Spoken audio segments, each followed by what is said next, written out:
विशिष्ट पक्षधर्मता ज्ञानम परामर्शः.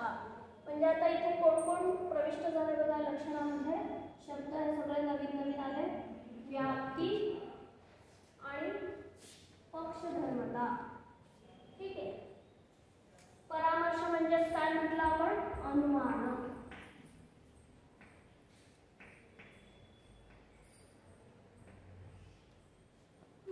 त्यामुळे व्याप्ती विशिष्ट पक्षधर्मता ज्ञानम अनुमानम असं पण लक्षण घेता येतं. ठीक आहे.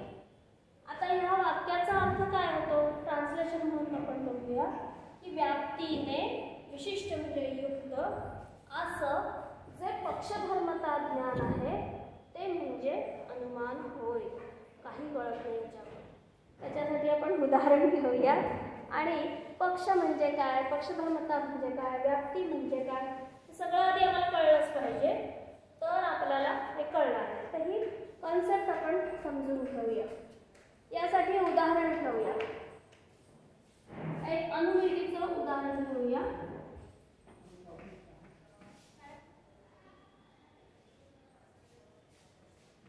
पर्वतो वन्यमान.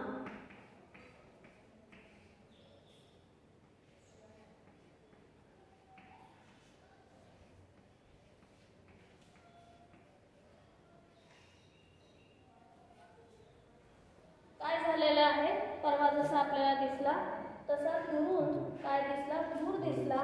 आणि म्हणणाऱ्याने पटकन काय म्हटलं? पर्वतो वन्यमान. याला म्हणतात प्रतिज्ञा.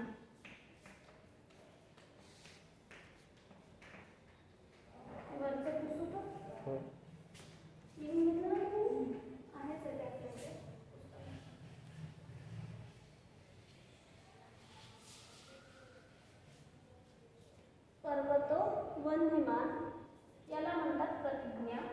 प्रतिज्ञा वाक्य. आणि कशावरून? तर त्याला आपण काय सांगितलं? धूमा.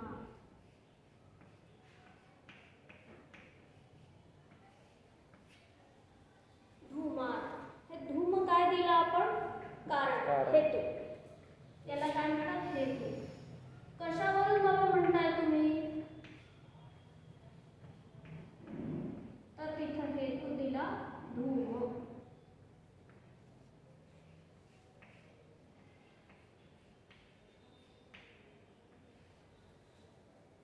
धुमा. ठीक. दिसलाय का वन्ही आम्हाला?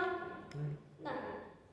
जर वन्ही दिसतच असेल, आग दिसत, आग वन्ही म्हणजे आग. जर आम्हाला आग दिसतच असेल डोळ्याने तर आम्हाला अनुमान करायची आवश्यकता नाही. आम्हाला दिसलंय काय? धूम. म्हणून आम्ही काय म्हणतोय? आग आहे. हे दिसलेलं नाही. ठीक आहे. हे कसं कळलेलं आहे? हे अनुमानाने कळलेलं आहे. खूप वेळेला अनुमान आणि अंदाज हे समान अर्थामध्ये वापरतात शब्द, पण नाही. अंदाजामध्ये मी अंदाज बांधला म्हणजे त्याच्यामध्ये निश्चय नाही. पण अनुमिती हा यथार्थ ज्ञानाचा प्रकार आहे. त्यामुळे ते निश्चयात्मक आहे. यात काही वाद नाही. ठीक. तर इथे काय झालं? धूमान. का बरं धूर दिसल्यावर मी आगच म्हणते? आगीमुळे धूर दिसतो.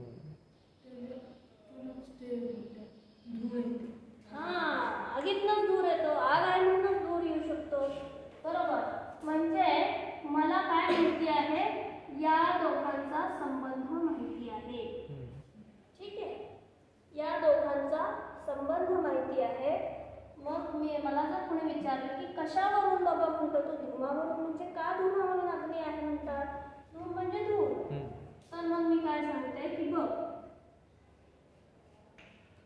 जिथं जिथं यत्र यत्र धूमः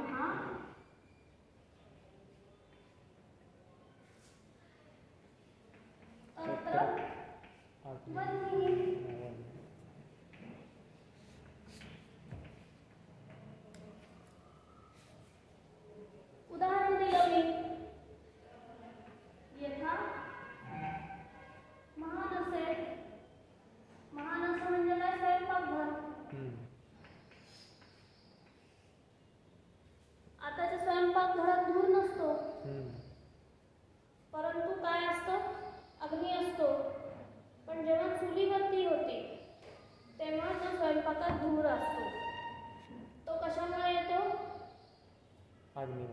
आगीमुळेच येतो, बरोबर. जिथं असं म्हटलेलं नाही की जिथं जिथं अग्नी आहे तिथं धूर आहे. जिथं धूर आहे तिथं जिथं धूर आहे तिथं अवश्य अग्नी आहेच. उदाहरण दिलं महानस. किंवा आणखी कुठे चौकामध्ये कचरा जळायसाठी लावलेला असेल, धूर दिसतो, अग्नी पण दिसतो. म्हणजे आम्हाला धूर आणि अग्नी यांचा संबंध माहिती आहे. ठीक आहे.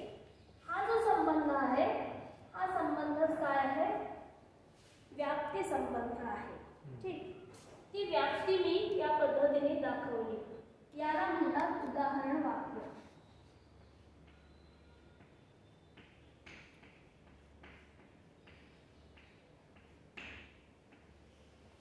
याला काय म्हणतात? उदाहरण वाक्य. आणि उदाहरण वाक्यामधून समजतं काय? तर व्याप्ती संबंध.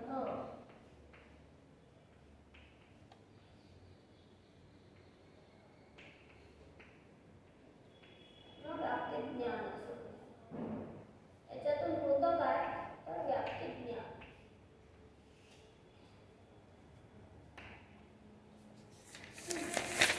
यामधलं काय होत असतं? तर व्याप्ती ज्ञान हे होत असतं.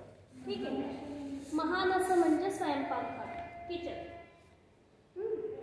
ज्या वेळेला चुलीवरती स्वयंपाक आहे त्यावेळेचं किचन असं आपल्याला गृहीत धरायला हरकत नाही.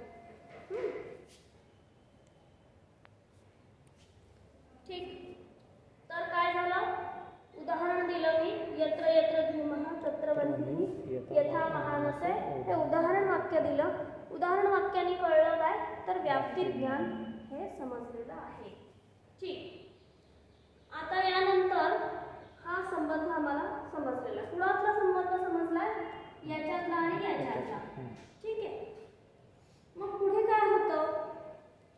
तर पुढे काय लक्षात येतं की हा जसं तिथे स्वयंपाकघरामध्ये आपण वन्ही धूम यांचं साहचर्य एकत्रित असणं पाहिलेलं आहे, तसंच तो व्याप्तीयुक्त धूम म्हणजे हा संबंध ज्याच्या ठिकाणी आहे असा जो धूर आहे तो या पर्वतावर दिसतो आहे. ठीक आहे. काय समजतं आहे की जसा हा धूम याच्या व्याप्तीने वन्हीच्या व्याप्तीने युक्त असणारा जो धूर आहे तो धूर पर्वतावर समजतो आहे. ठीक. कुणाच्या व्याप्तीने? वन्हीच्या. वन्ही व्याप्य. व्याप्य म्हणजे व्याप्तीने युक्त धूमवान.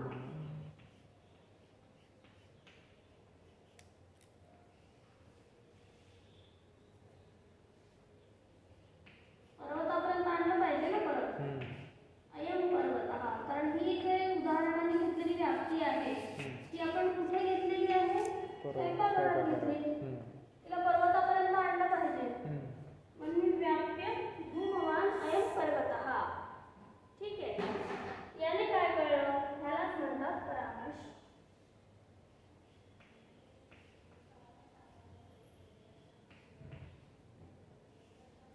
यालाच म्हणतात अनुमान.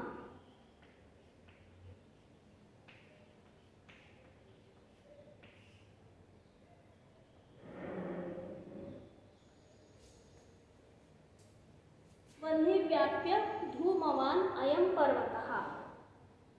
ठीक आहे. म्हणजे काय कळलं की वन्हीच्या व्याप्तीने युक्त अशा धूमाने युक्त असा हा पर्वत आहे. मग आता इथं एवढं कळल्यानंतर पुढं दुसरं काही कळायलाच राहत नाही. पुढच्या वाक्यात आपल्याला काय आपण व्यक्त करतो? अच्छा, म्हणून पर्वतो वन्यमान. म्हणून काय? तस्मात् तथा. म्हणजे तस्मात् पर्वतो वन्यमान. म्हणून पर्वतावर आग लागली असावी.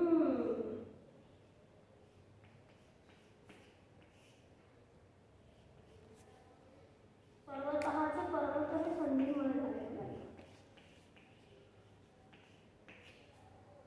याला काय म्हणतात? अनुमिती.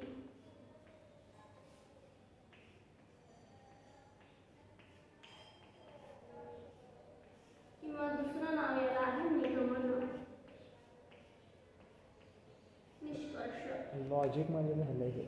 निगमन शब्द तिथं आलाय पण तिथं वेगळ्या पद्धतीने मांडतात. हे आपल्या भारतीय लॉजिक आहे. ठीक आहे. म्हणजे हे काय काय झालं तुला आतापर्यंत? पहिला, धूर दिसल्यावरती काय म्हणाला एक माणूस? पर्वतो वन्यमान. दुसऱ्याने विचारलं कशावरून? उत्तर दिलं धुमात. धुमावरूनच का आहे म्हणतो? यत्र यत्र धूमः तत्र वह्निः. उदाहरण दिलं स्वयंपाकघर. ठीक. मग तसाच वह्निं व्याप्य धूमवान अयं पर्वतः. हा पर्वत कशाच धुराने युक्त आहे? त्यामुळे पर्वतो वन्यमान. क्लिअर? ही आहे आपली मांडण्याची पद्धत, आर्ग्युमेंटेशनची पद्धत. तर कुठे आपल्याला वाटा सापडत नाहीत, दुसरीकडनं पळून जायचं. मग ही काय आहे? ही प्रेझेंटेशनची पद्धत आहे. मी एखादा सिद्धांत म्हणतो आहे तर तो सिद्धांत प्रूव्ह कसा करायचा? त्या प्रूव्ह करण्याच्या या स्टेप्स आहेत. यांना काय म्हटलं जातं? पंचावयव वाक्य. पंच अवयव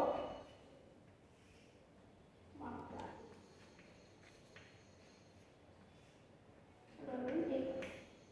पंचावयव वाक्य. 5 अवयव कोणते याचे? तर प्रतिज्ञा, हेतू, लक्षण किंवा उदाहरण, परामर्श आणि अनुवृत्ती. हे काय झाले? 5 स्टेप्स. त्यालाच अवयव असं म्हटलेलं आहे. 5 अवयवांनी, अवयवयुक्त वाक्याने जेव्हा आपण एखादी गोष्ट प्रूव्ह करतो तेव्हा ती काय होते?